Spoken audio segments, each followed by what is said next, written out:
फौरन रजामंदी दे दी और कहने लगी, अरे ये तो कोई मुश्किल बात नहीं है, तुम रोज मेरे पास आया करो, मुझे पूरी उम्मीद है कि तुम जल्द ही यह काम सीख लोगी। और यूं यास्मीन ने सकीना के पास जाना शुरू कर दिया। वह रोजाना बच्चों को स्कूल भेजकर सकीना के पास आ जाती। सकीना के बच्चे भी स्कूल चले जाते थे और वे दोनों बैठकर कपड़े सिलाई करती। यास्मीन धीरे धीरे काम सीख रही थी और फिर बहुत जल्द उसके काम में बढ़ोतरी आती गई। अब तो वह सकीना की मदद के बिना भी सूट सिलने लगी थी। जिस दिन उसने पहली बार एक सूट सिलाई किया, उस दिन वह बेहद खुश हुई और खुशी खुशी उसने अपने शौहर को भी इस बारे में बताया। लेकिन उसके शौहर ने यह बात सुनकर कोई खास खुशी का इजहार नहीं किया, बल्कि कहने लगा, अरे ये सूट सिलकर तुम कितने पैसे कमा लोगी, मुश्किल से तुम्हें चंद रुपए मिलेंगे। तुम जानती तो हो कि यहाँ के हालात कैसे हैं, हमारे जैसे ही लोग यहाँ पर रहते हैं जो सिलाई के नाम पर तुम्हें चंद रुपए ही देंगे। यास्मीन के शौहर ने उसका दिल तोड़ दिया, जिससे वह चुप की चुप रह गई। लेकिन उसने सोच लिया था कि एक बार हिम्मत करके अपने हालात को बदलने की कोशिश जरूर करेगी।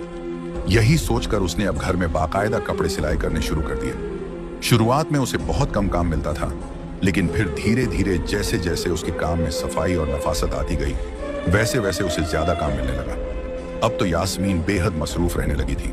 वह कपड़े सिलाई करती और अक्सर घर के कामों और बच्चों को नजरअंदाज करने लगी थी।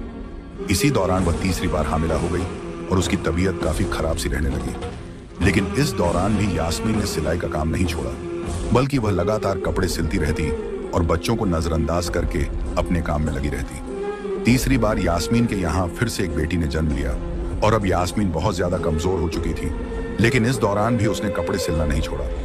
यास्मीन की बड़ी बेटी अब बड़ी हो रही थी। बड़े दोनों बच्चे तो स्कूल जाते थे और उनके सारे खर्च यास्मीन ही उठा रही थी, जबकि उसके शौहर की मामूली सी तनख्वाह में घर का 2 वक्त का खाना पूरा करना ही बहुत बड़ा काम था। सकीना अब यहाँ से जा चुकी थी, क्योंकि इस घर का किराया बढ़ चुका था और सकीना इतना किराया नहीं दे सकती थी, इसलिए उसने कहीं और एक सस्ता घर किराए पर ले लिया।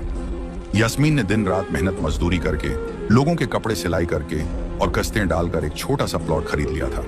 उसका इरादा था कि जल्द ही इस पर एक घर तामीर किया जाए, क्योंकि वह किराए के घर से तंग आ चुकी थी और अब इस झंझट से निजात पाना चाहती थी।